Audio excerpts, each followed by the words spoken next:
Assalamualaikum warahmatullahi wabarakatuh. Halo teman-teman semuanya.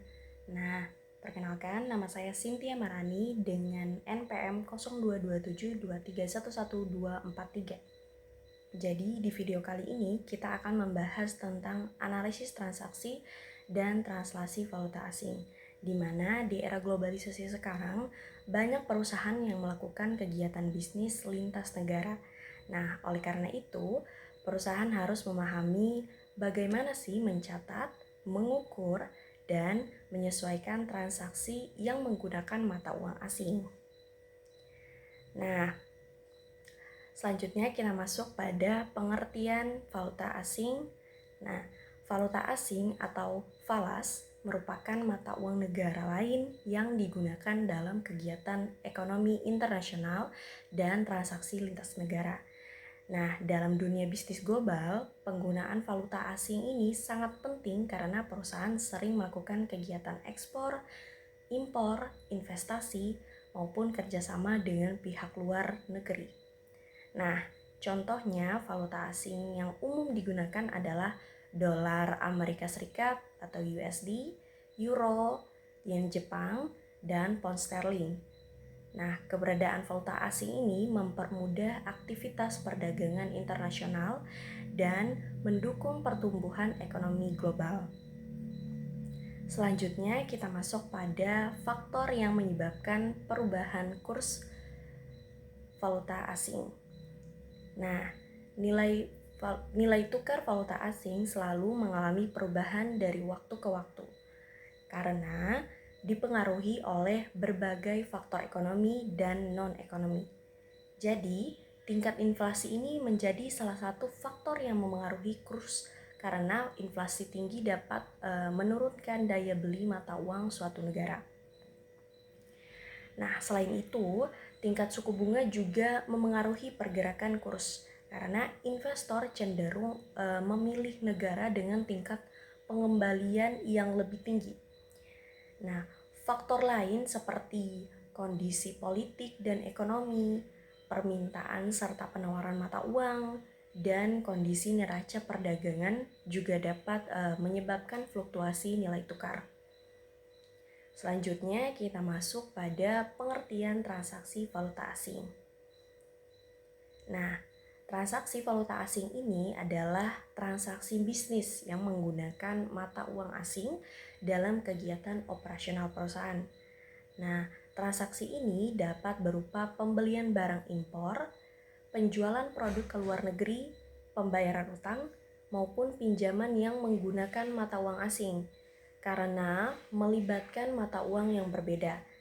Nah, transaksi ini memiliki risiko perubahan nilai tukar yang dapat memengaruhi jumlah pembayaran atau penerimaan perusahaan di masa mendatang.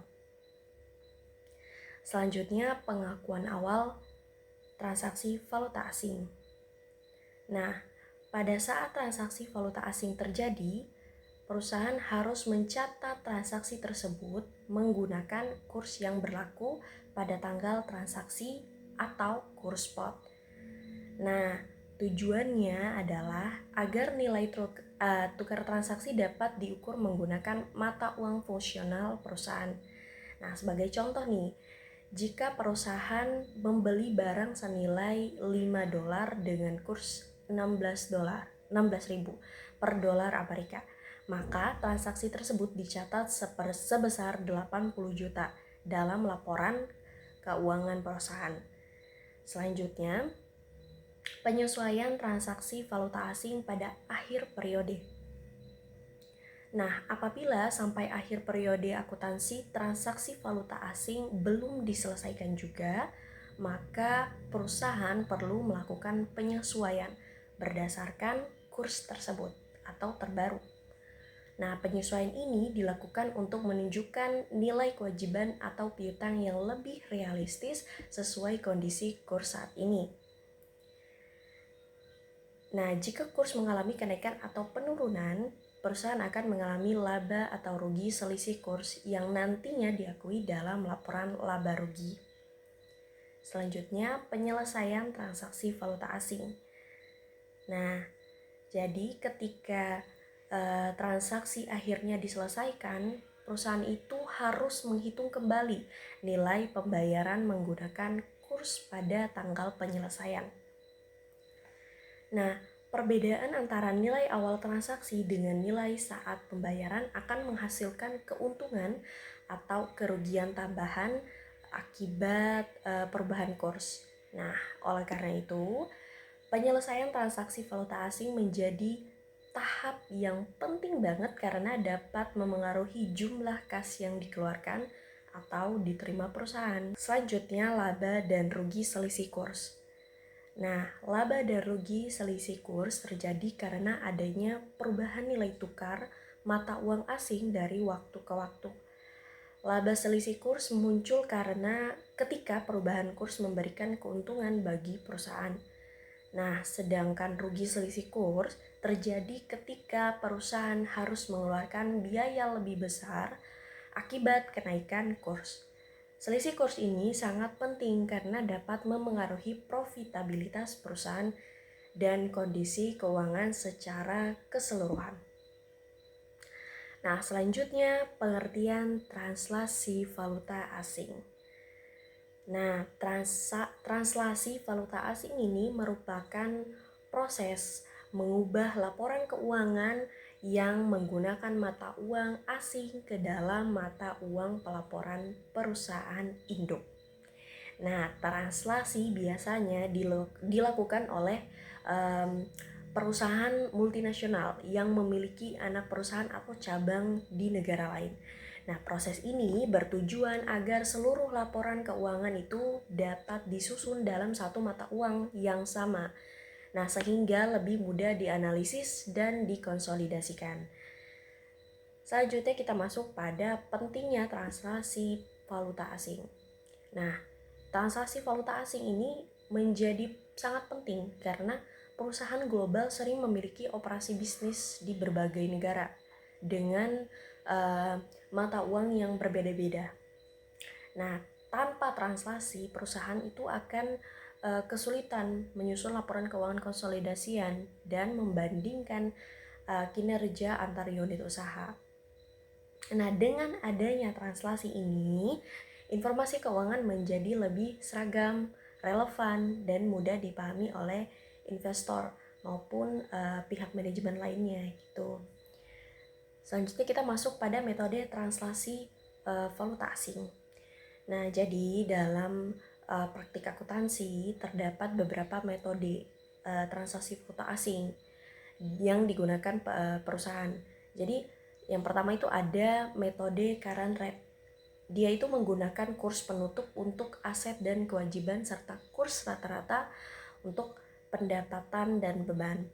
Ya, sementara itu metode temporal menggunakan kombinasi kurs historis dan kurs saat ini tergantung pada jenis akun yang digunakan. Nah, pemilihan metode translasi akan memengaruhi hasil laporan keuangan yang dihasilkan perusahaan. Nah, selanjutnya kita masuk pada risiko dalam valuta asing. Nah, penggunaan valuta asing itu tidak terlepas dari berbagai risiko yang dapat memengaruhi kondisi keuangan perusahaan. Nah, risiko transaksi muncul akibat perubahan kurs selama proses transaksi berlangsung. Jadi risiko translasi terjadi ketika perubahan kurs ini memengaruhi hasil konversi laporan keuangan. Sedangkan risiko ekonomi berkaitan dengan dampak jangka panjangnya perubahan kurs terhadap daya saing perusahaan di pasar global. Nah, teman-teman, kita selanjutnya masuk pada cara mengurangi risiko valuta asing. Nah, perusahaan ini dapat menerapkan beberapa strategi untuk mengurangi risiko akibat perubahan nilai tukar. Salah satu caranya yang sering digunakan adalah hedging atau lindung nilai untuk melindungi perusahaan dari fluktuasi kurs. Nah, selain itu, perusahaan juga dapat menggunakan kontrak forward. Nah, melakukan diversifikasi mata uang dan memantau pergerakan pasar valuta asing serta secara berkala agar dapat mengambil keputusan yang lebih tepat. Selanjutnya kita masuk pada perbedaan transaksi dan translasi valuta asing. Nah, jadi teman-teman, meskipun sama-sama berkaitan dengan mata uang asing, transaksi dan translasi valuta asing ini memiliki perbedaan mendasar. Nah, transaksi valuta asing ini berhubungan dengan aktivitas bisnis sehari-hari yang menggunakan mata uang asing. Sedangkan translasi valuta asing ini berfokus pada proses konversi laporan keuangan. Nah, transaksi biasanya menghasilkan laba atau rugi kurs, sementara translasi ini menghasilkan selisih translasi yang memengaruhi penyajian laporan keuangan perusahaan. Nah, baik teman-teman, sebagai kesimpulan, jadi transaksi valuta asing berkaitan dengan aktivitas bisnis menggunakan mata uang asing dan menghasilkan laba atau rugi kurs. Nah, sedangkan translasi valuta asing ini digunakan untuk mengubah laporan keuangan ke mata uang asing pelaporan perusahaan.